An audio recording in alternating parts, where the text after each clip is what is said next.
আসসালামু আলাইকুম। Agro tips চ্যানেলের পক্ষ থেকে আপনাদের সবাইকে স্বাগত। আশা করি আপনারা সবাই অনেক ভালো আছেন। গত কয়েকদিন ধরে বেশ ভালো রকম বৃষ্টি হচ্ছে। তার মধ্যেও দেখুন আমার এই মিষ্টি কুমড়া প্রজেক্ট মাশাআল্লাহ অনেক সুস্থ সবল রয়েছে এবং এগুলোতে প্রচুর পরিমাণে নিচে মিষ্টি কুমড়া রয়েছে। তো যারা মিষ্টি কুমড়া চাষ করবেন বলে ভাবছেন বা ছাদ বাগান কিংবা অল্প পরিসরে পারিবারিক চাহিদা পূরণের উদ্দেশ্যে মিষ্টি কুমড়া চাষ করেছেন, তাদের জন্য এই ভিডিওটি গুরুত্বপূর্ণ। অনেকেই আমাকে প্রশ্ন করে থাকেন মিষ্টি কুমড়ার পুরুষ ফুল এবং স্ত্রী ফুল নির্ণয় করতে অসুবিধায় পড়ে যান। তো চলুন দেখে নেই আপনারা কিভাবে পুরুষ ফুল এবং স্ত্রী ফুল নির্ণয় করবেন। তো দেখুন আমার এখানে প্রচুর পরিমাণে বৃষ্টি হয়েছে, যার ফলে আসলে মাটি কাদাযুক্ত অবস্থায় রয়েছে। এখানে ছোট ছোট মিষ্টি কুমড়াগুলো রয়েছে। গত 2 দিন বেশ শিলা বৃষ্টি হয়েছে, এই মিষ্টি কুমড়াগুলো আঘাতপ্রাপ্ত হয়েছে। দেখুন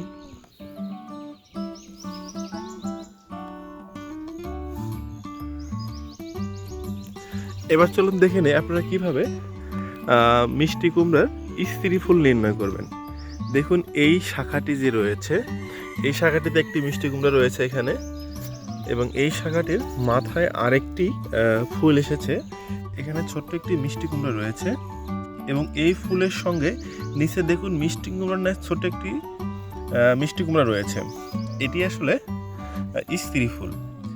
এই ফুলটি তুলনামূলকভাবে অনেক বড় হয়ে থাকে এবং নিচের দিকে যে মিষ্টি কুমড়োর অংশটি রয়েছে তার নিচে এই যে বোটা বলা হয় এটাকে বা বৃন্ত, এটা কিন্তু তুলনামূলকভাবে মোটা এবং ছোট হয়ে থাকে এবং ফুলটা তুলনামূলকভাবে বেশি উজ্জ্বল বর্ণের হয়ে থাকে।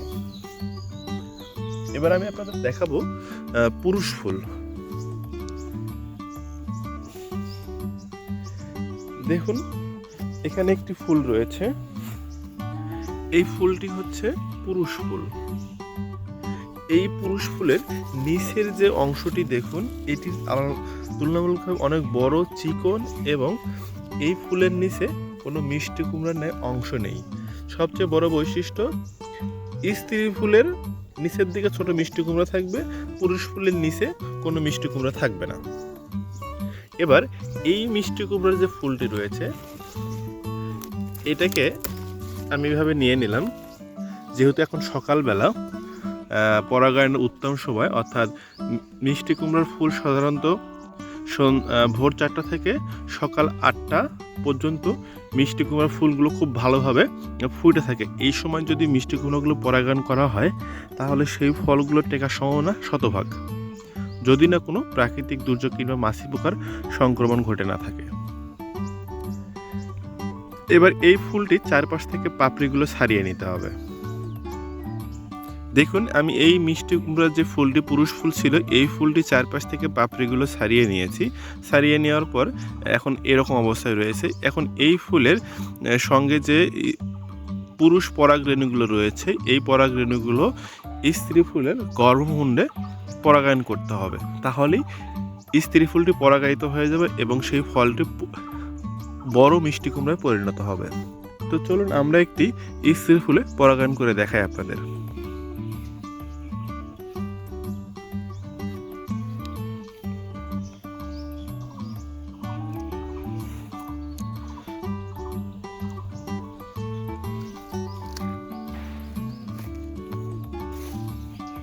দেখুন এখানে একটি বড় স্ত্রী ফুল রয়েছে।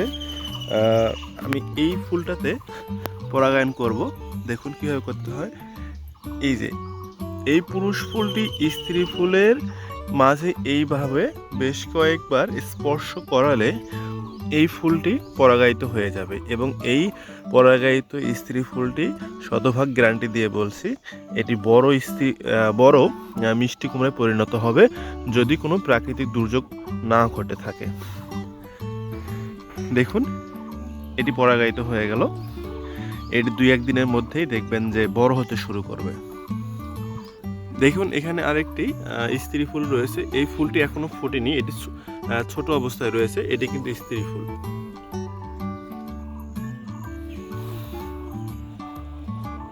এখানে একটি বড় মিষ্টি কুমড়া রয়েছে, যেটি আসলে পরাগায়ন করা হয়েছিল শুরুর দিকে। দেখুন এটি বেশ বড় হয়ে গেছে অলরেডি, প্রায় 2 কেজির কাছাকাছি হবে। দেখুন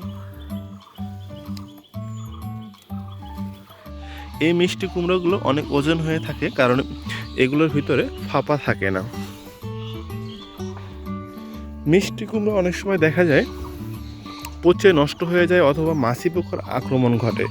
তো এই মাছি পোকার আক্রমণ থেকে আপনারা কিভাবে মিষ্টি কুমড়োকে রক্ষা করবেন তার একটা উপায় দেখাই। এটা সম্পূর্ণ অর্গানিক উপায়।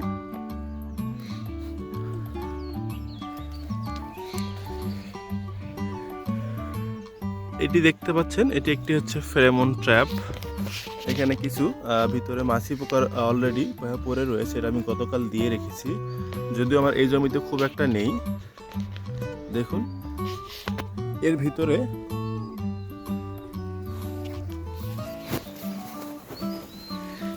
ভিতরে যে ঝুলন্ত অবস্থায় যেটি দেখতে পাচ্ছেন, এটি হচ্ছে ফেরোমন লিউর বলা হয়, অর্থাৎ কিউ ফেরো।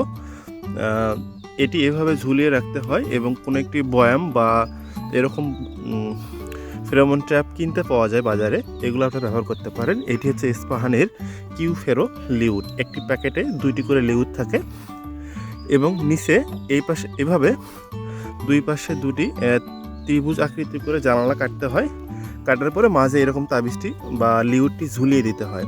আর নিচে হচ্ছে ডিটারজেন্ট মিশ্রিত পানি রেখে দিলে এর ভিতরে যে সকল মাছি পোকার ভিতরে প্রবেশ করবে সেগুলো এর ভিতরে পড়ে মারা যাবে। মূলত এভাবেই এটি কাজ করে থাকে। আর এটি ঝুলাতে হয় গাছের ঠিক অল্প একটু উপরে। দেখুন আমার গাছের হাইট ঠিক এ পর্যন্ত, আমি এটি মোটামুটি 4 ইঞ্চি উপরে ঝুলিয়ে দিয়েছি। এখন ভোরবেলা প্রায় 7টার মতো বাজে। দেখুন প্রচুর পরিমাণে মিষ্টি কুমড়োর ফুল ফুটে গিয়েছে। তো যারা আসলে পরাগায়ন করতে চান তাদেরকে অবশ্যই সকালবেলা অর্থাৎ ভোর 4টা থেকে 8টার মধ্যে পরাগায়ন করতে হবে। তবে আপনাদেরকে 6টার পরে পরাগায়ন করতে হবে। এই সময় আসলে স্ত্রী ফুল এবং পুরুষ ফুল উভয়ই খুব ভালোভাবে ফুটে যায়। আর মিষ্টি কুমড়ায় আপনাদেরকে নিয়মিত ছত্রাকনাশক স্প্রে করতে হবে, তাছাড়া কিন্তু আপনার গাছে দেখবেন যে বিভিন্ন রকম সমস্যা হবে। তাই 7 দিন অন্তর অন্তর ছত্রাকনাশক আপনারা স্প্রে করবেন। ভিডিওর কোনো অংশ বুঝতে অসুবিধা হলে অবশ্যই কমেন্ট করে জানাতে পারেন। ধন্যবাদ সবাইকে। আসসালামু আলাইকুম।